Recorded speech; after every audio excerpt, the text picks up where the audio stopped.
Welcome back to Bitcoin Advisors channel. I'm bringing you this cryptocurrency update from Westlake Village, California. Another beautiful day out there. Yesterday, the title of the message is The Price You Pay to Bring Down Inflation. And oddly enough, that has to do a lot with job openings yesterday, which came out worse than expected. And bullish for the dollar and bearish for the stock market. As you can see, the NASDAQ putting in a couple of highs.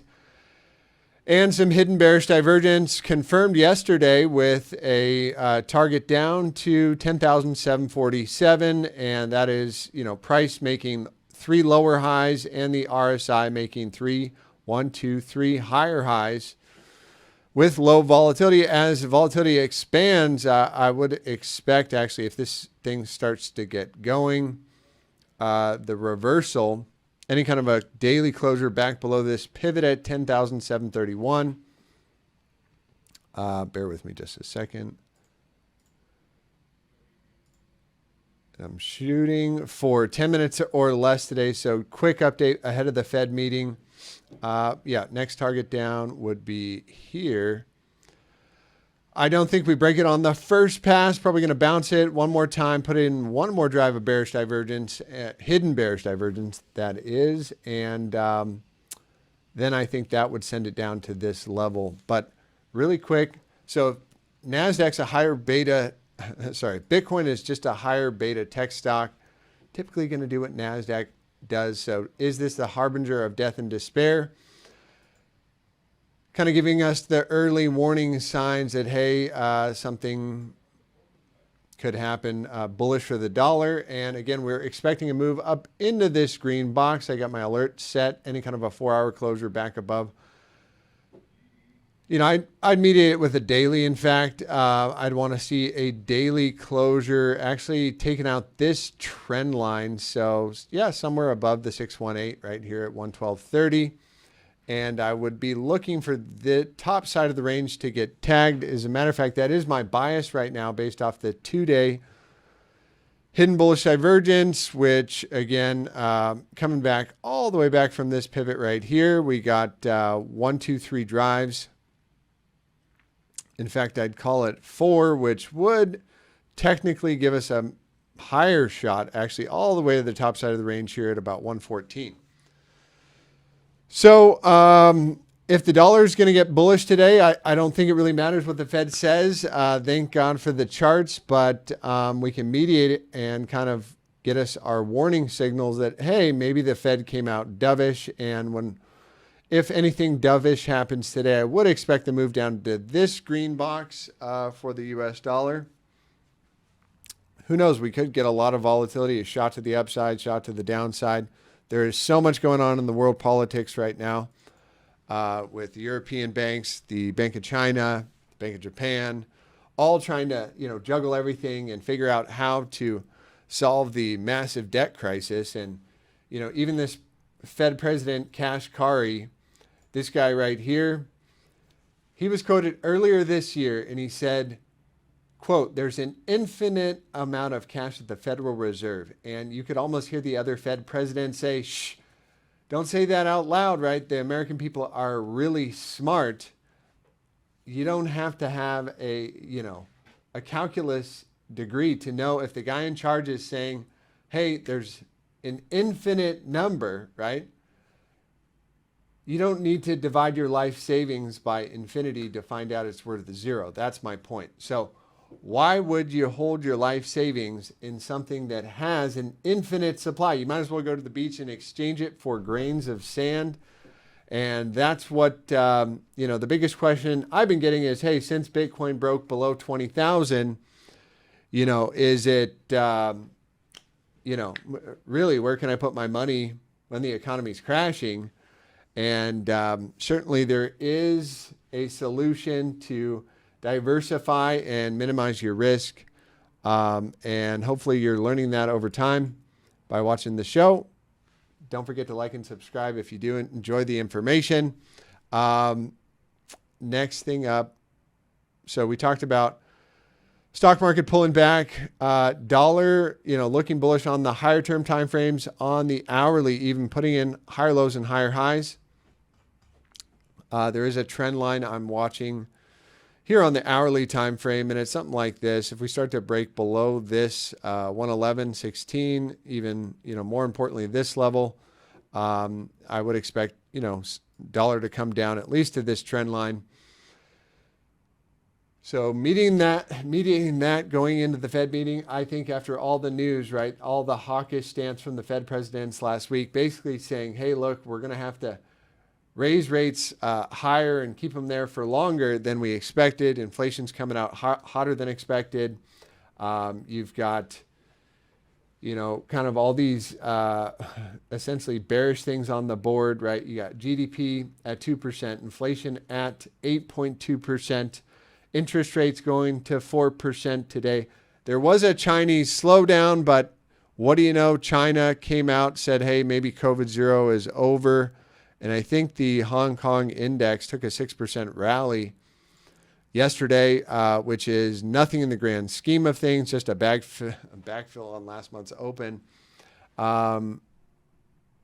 Last week's candle. So still in some bearish territory there. I think they got a long ways to go to unwind this one over there in China. And then you got the European energy crisis. Stocks in America down, 30% from the highs. I mean, the NASDAQ from the high to the low was down 37%, currently down 33%, along some of the biggest companies in the world like Microsoft and Google, Apple, all down in the 20 to 30% range. So was this a the bear market bounce before continuation? Definitely going to find out, I think, this week. Summing it up here, Bitcoin's price action on the hourly time frame. I think there's going to be some volatility right now. This horizontal triangle can break to the upside or the downside. Right now, I'm a little bearishly priced. Quick trade setup. Again, this isn't financial advice. I'm not a financial advisor, but if you wanted to short the green 55 and put your stop loss right above these wicks, I think that's a good risk to reward ratio.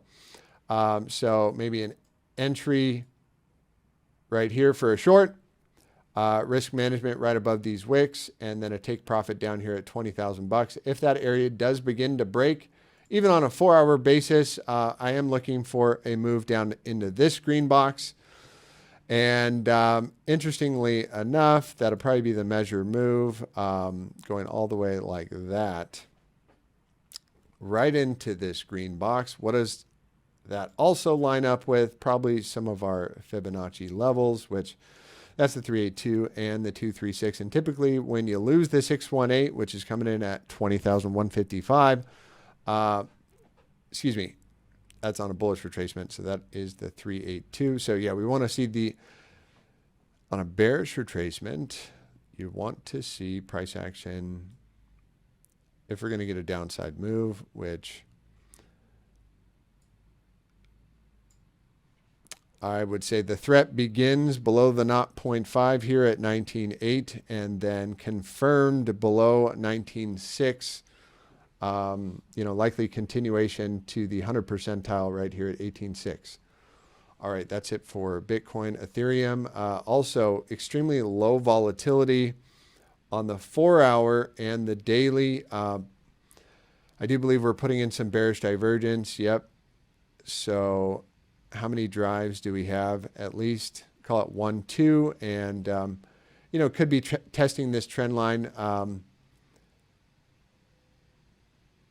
Coming in at 1431. If we do begin to break below there, next stop is going to be 1340, and the reversal happens anywhere really back below 1281 on even probably a 4-hour.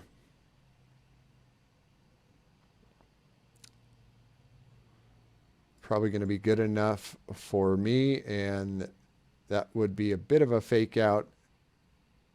All right, so that's it for Ethereum. I think I'm over my time here. No, I got about 15 seconds left. What else do I want to bring up real quick? Doggy coin, we talked about yesterday, and there being the question is fixed supply or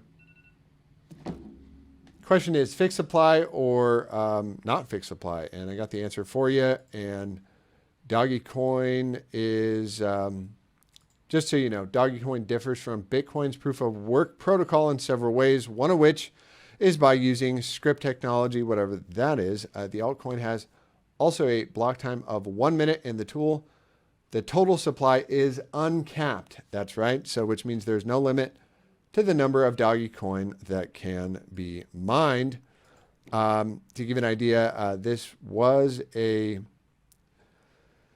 fork from Litecoin, yeah. So the open source digital currency was created by Billy Marcus from Portland, Oregon, and Jackson Palmer from Sydney, Australia, and was forked from Litecoin in December 2013.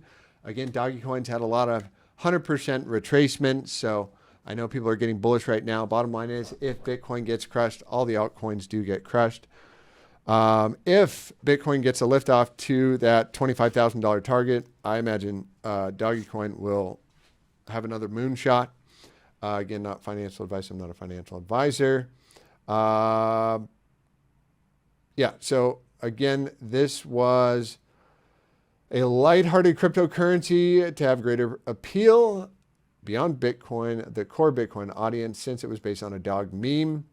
And again, it was forked from Litecoin in December 2013. All right, that's it for Dogecoin.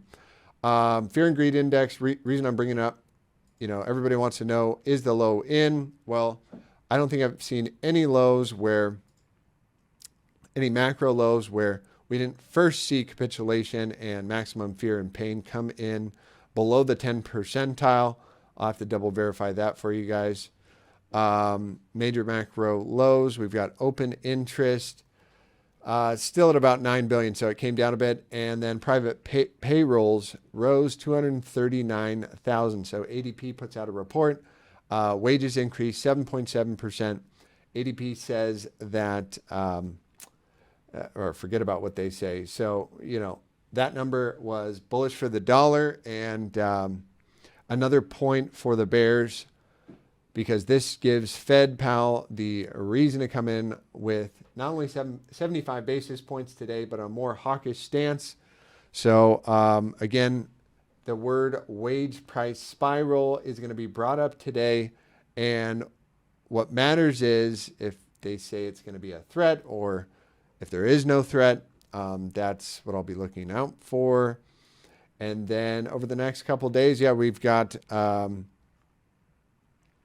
what else do we got coming up here on, let's see if I moved my lines here.